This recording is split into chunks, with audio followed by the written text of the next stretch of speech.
So, meron taga Saudi na nag-message sa akin at nag-reach out dahil nakita daw niya yung aking TikTok. Kaya gusto niya mag-order at magpadala sa kanyang best friend at sa kanyang dating pasyente daw nung bago pa siya mag-abroad. So, thank you sa iyo, Ma'am May. Shoutout sa inyo. So, ang in-order sa akin yung isang box daw ng bestseller ko, which is itong nakikita nyo.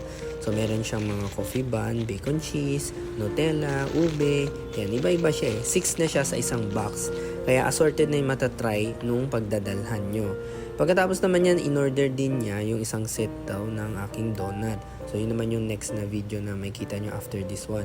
So, sa mga gusto mag-order dyan, mag-message lang sa akin sa FB or IG. Hanapin nyo lang yung Muyu Philippines. So, ito, pinaper bag ko na lang aking donut para iba naman ang packaging na matanggap niya. Pwede mo rin check dyan sa bio ko. Click mo yung profile ko and then sa bio ko and then merong links doon.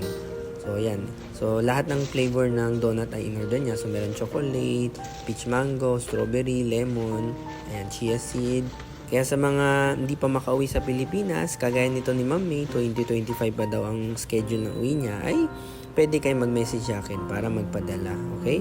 Ako na rin bahala sa delivery at sa mga order. Yung drinks, meron din ako kung gusto niyo isabay. Thank you sa inyong lahat.